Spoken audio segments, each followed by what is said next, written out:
Scott with Grapple TV, and I'm here with Xande Ribeiro. Did I pronounce that correctly? Or? Xande Ribeiro. Xande Ribeiro. Ribeiro, yeah. That's close. Yeah, that's close. That's good. That's good. All right. Okay.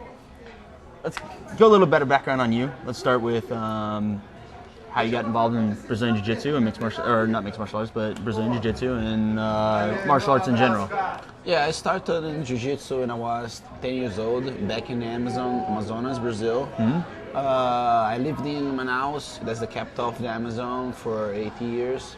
I moved to Rio in 1999, where I joined my brother in his school, my brother Saulo, and then Royal Gracie Maita. And it was pretty good. I moved there, I was a purple belt. Mm-hmm. And I got my black belt in 2001, and then right after that I moved to America, and I've been living here since 2002. 2002. Yeah. So who gave you your black belt? My brother gave me my black belt. Yeah. Okay.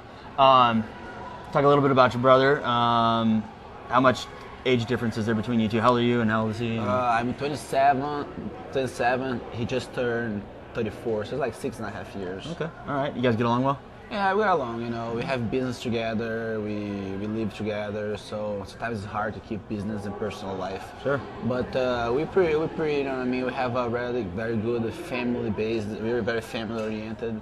It's important. And we never get nothing coming our way, Of course, we're brothers, we fight, but we always try to keep that humble, that the family bond, all the time, and of course, and give the other people the example of what a good family is. Yeah, definitely. Now, what about when it comes down to you stepping out of his shadow? I mean, do you ever feel like maybe he's getting more, like maybe you needed to produce more, like you needed to compete more and get into to come out from underneath the shadow, or you? Yeah, in the beginning, it's like when I moved to Rio, it was good. It was funny because he was already like a big name in Jiu-Jitsu. Sure. And I was a purple belt, and I was going to fight this guy in purple belt, and he told me it was an honor to fight me.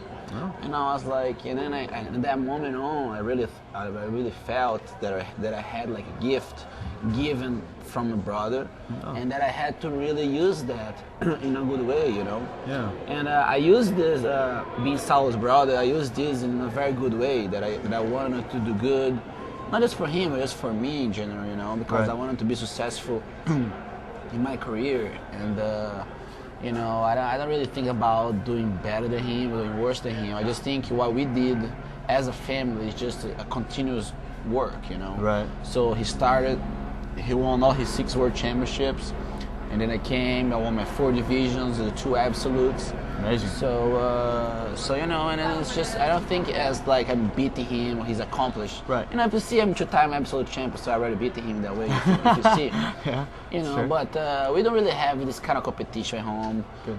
It's just a natural thing. I think he wins, I win, he wins, and I like to always see it that way. And I'm not really worried about the marketing or because they talk more about Saulo than me, and that's not what drives me. What drives me is the contact with the public. I have I'm very blessed to have a lot of fans, and I always take my time to talk to them. So I think that's more important than think about shadow this, shadow that. That's good.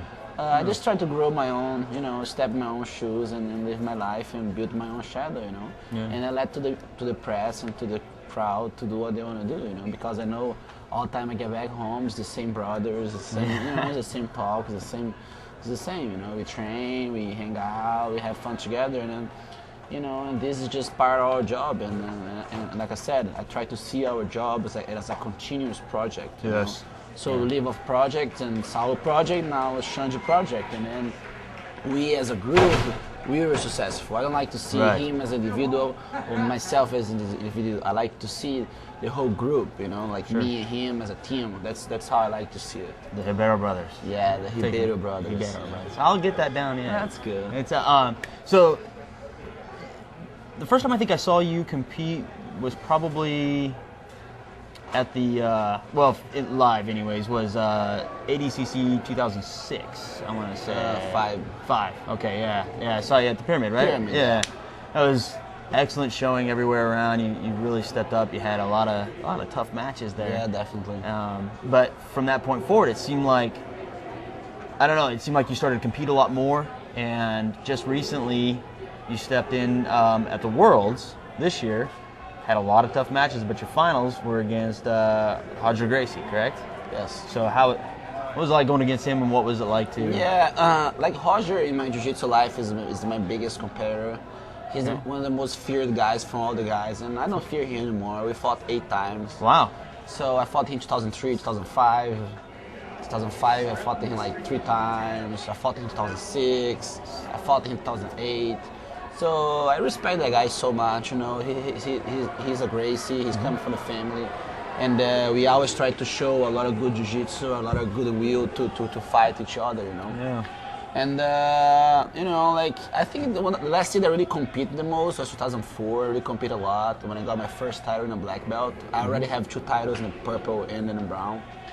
And I think from that moment on, because I thought it was a good tournament, but it was just weird for me because I ended up tapping 3 times in 2 days, even though I really did a great job, you know. Yeah. And they're really actually 2 times. 2 times.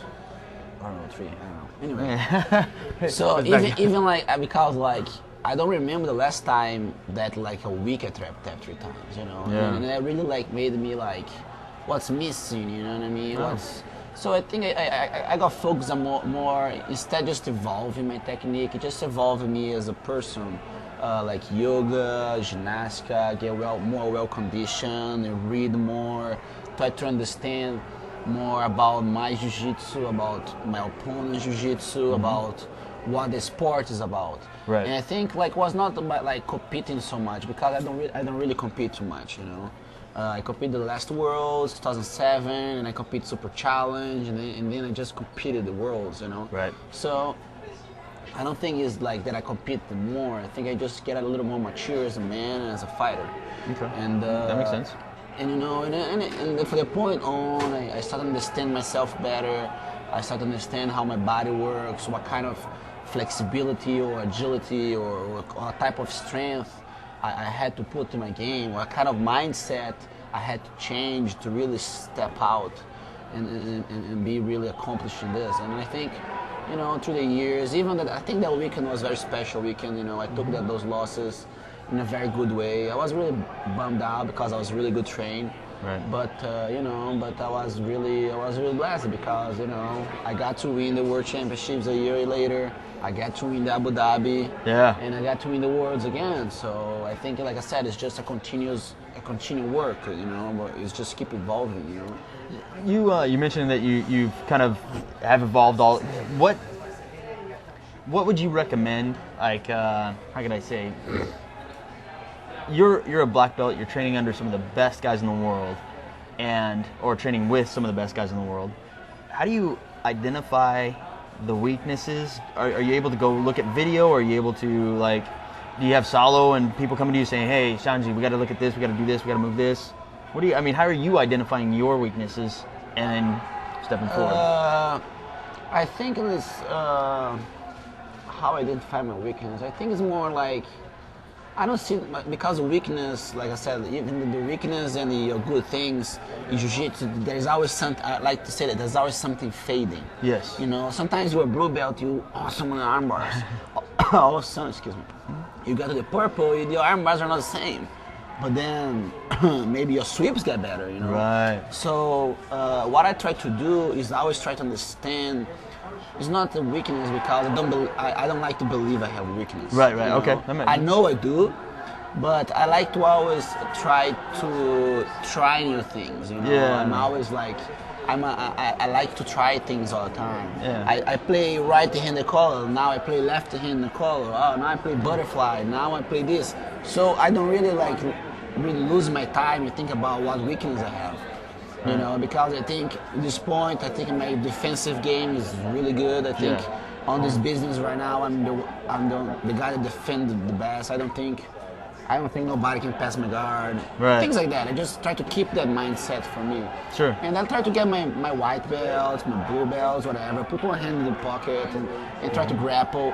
So I try to, you know, maybe I see like what I could have done more than some weakness that I had. You know? I know I have a lot of weaknesses, I don't want to tell them.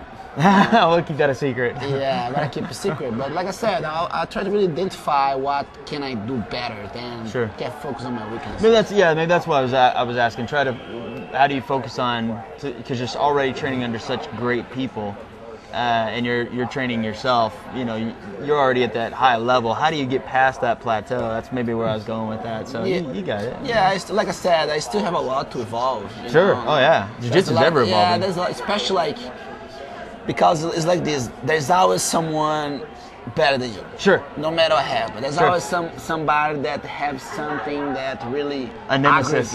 aggravates Yeah. you. Even though I beat Roger, I still have something that I have to do with that guy.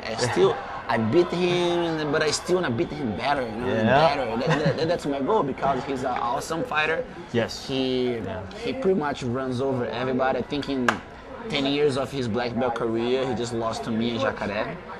That's amazing. Yeah, you know what I mean? And it's kind of hard, you know, and it's kind of like good for him, you know, Yeah. that he has like one or two guys, and maybe he's the same thing. I say, well, I don't need to worry about the other guys. Yeah. I need to know how I beat Shanji. Exactly. Yeah. So, and that's my mindset, because I believe, like deep in my heart, deep in my soul, that the only guy that can really beat me could be Roger.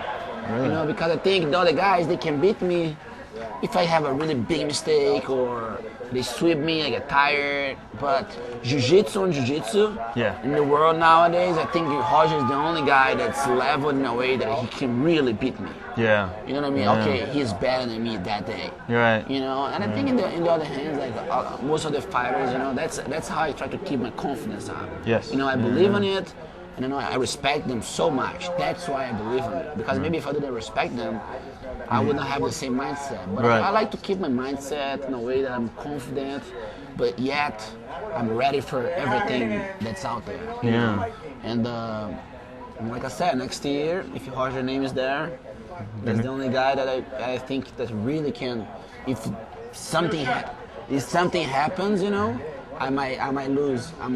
You know what I mean? Yeah. For someone, but if I'm in my state of mind, if I'm in my drive set, I don't think. I think right nowadays, you know what I mean. The only guy like André Galvão is getting to that level, but I still believe in my jiu-jitsu. I still believe in my family jiu-jitsu, and you know. And I'm looking for my third absolute title. No, that's awesome. That's awesome. Now, going to talk about your school a little bit, and what's you guys incorporate little mixed martial arts and stuff like that as well, right? I mean, you guys are starting because you guys isn't Diego Sanchez training with you guys now? Yeah, And, our school is called University of Jiu-Jitsu.